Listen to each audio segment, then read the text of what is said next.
ಘೋರ ದುರಂತದ ವರದಿ ಸೌದಿ ಅರೇಬಿಯಾದಿಂದ ಬಂದಿದೆ. 42 ಭಾರತೀಯ ಉಮ್ರಾ ಯಾತ್ರಿಕರು ಮೃತರಾದರೆಂಬ ಆತಂಕದ ವರದಿ ಇದು. ಘಟನೆಯಲ್ಲಿ ಓರ್ವ ಯುವಕ ಮಾತ್ರ ಬದುಕುಳಿದಿದ್ದು, ಆತನನ್ನ 25 ವರ್ಷದ ಅಬ್ದುಲ್ ಶುಹೇಬ್ ಮೊಹಮ್ಮದ್ ಅಂತ ಗುರುತಿಸಲಾಗಿದೆ. ಮಕ್ಕಾದಿಂದ ಮದೀನಾದತ್ತ ಸಾಗುತ್ತಿದ್ದ ಭಾರತೀಯ ಉಮ್ರಾ ಯಾತ್ರಿಕರು ಇದ್ದ ಬಸ್ ಭಾರತೀಯ ಸಮಯದ ಪ್ರಕಾರ ಬೆಳಗ್ಗೆ 1:30 ಸುಮಾರಿಗೆ ಮುರಾಸ್ ಮುಫ್ರಿಯಾತ್ ಬಳಿಯಲ್ಲಿ ಭಸ್ಮವಾಗಿದೆ. ಇಂದು ಅಂದರೆ ಸೋಮವಾರ ಬೆಳಗಿನ ಜಾವ ಮದೀನಾದಿಂದ ಸುಮಾರು 160 ಕಿಲೋಮೀಟರ್ ದೂರದಲ್ಲಿ ಈ ಅವಘಡ ಸಂಭವಿಸಿದೆ.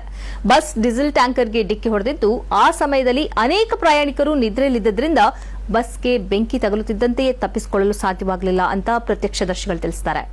ಇದರಲ್ಲಿ 11 ಮಹಿಳೆಯರು 10 ಮಕ್ಕಳು ಮೃತರಾಗಿರುವ ಸಾಧ್ಯತೆ ಇದೆ. ಅಧಿಕಾರಿಗಳು ಇನ್ನೂ ನಿಖರ ಸಂಖ್ಯೆಯನ್ನು ಪರಿಶೀಲಿಸುತ್ತಿದ್ದಾರೆ.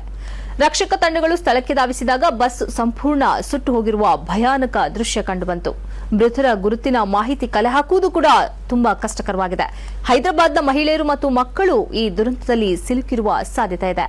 ಮಕ್ಕಾದಿಂದ ಧಾರ್ಮಿಕ ವಿಧಿವಿಧಾನಗಳನ್ನು ಮುಗಿಸಿಕೊಂಡು ಮದೀನಾ ಕಡೆ ಹೋಗ್ತಿದ್ರು ಅನ್ನೋ ಮಾಹಿತಿ ಇದೆ.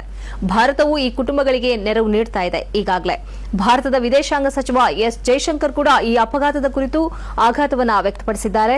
ರಿಯಾದ್ನಲ್ಲಿರುವ ಭಾರತೀಯ ರಾಯಭಾರ ಕಚೇರಿ ಹಾಗೂ ಜಿದ್ದಾದಲ್ಲಿರುವ ಭಾರತೀಯ ವಾಣಿಜ್ಯ ರಾಯಭಾರ ಕಚೇರಿ ಪೀಡಿತರಿಗೆ ಅಥವಾ ಸಂತ್ರಸ್ತರಿಗೆ ಅವರ ಕುಟುಂಬಗಳಿಗೆ ನೆರವಾಗ್ತಾ ಇದೆ ಅಂತ ತಿಳಿದುಬಂದಿದೆ.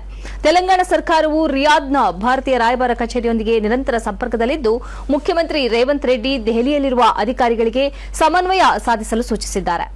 ಹೈದರಾಬಾದ್ನಲ್ಲಿರುವ ಈ ಯಾತ್ರಿಕರ ಬಂಧುಗಳು ಆತಂಕದಲ್ಲಿದ್ದು, ಟ್ರಾವೆಲ್ ಏಜೆಂಟ್ಗಳು ಹಾಗೂ ಅಧಿಕಾರಿಗಳನ್ನು ನಿರಂತರವಾಗಿ ಸಂಪರ್ಕಿಸುವ ಮೂಲಕ ನಿಖರ ಮಾಹಿತಿಗಾಗಿ ಕಾಯ್ತಾ ಇದ್ದಾರೆ.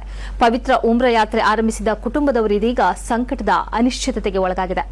ಪೀಡಿತರ ಕುಟುಂಬಗಳಿಗೆ ಸಹಾಯ ಮಾಡಲು ತೆಲಂಗಾಣ ಸರ್ಕಾರ ನಿಯಂತ್ರಣ ಕೊಠಡಿ ಈಗಾಗಲೇ ಸ್ಥಾಪಿಸಿದೆ. ಘಟನೆಯ ಬಗ್ಗೆ ಮಾಹಿತಿ ತಿಳಿದ ಕೂಡಲೇ ಅಗ್ನಿಶಾಮಕ ಪಡೆ ಅಧಿಕಾರಿಗಳು ಸ್ಥಳಕ್ಕಾಗಮಿಸಿದರು. 2 ಗಂಟೆಗಳ ಕಾಲ ನಿರಂತರ ಕಾರ್ಯಾಚರಣೆ ನಡೆಸಿ ಬೆಂಕಿ ನಂದಿಸಿದ್ದಾರೆ. ಆದರೆ ಯಾವುದೇ ಪ್ರಾಣವನ್ನ ಉಳಿಸಿಕೊಳ್ಳಲು ಸಾಧ್ಯವಾಗಲಿಲ್ಲ.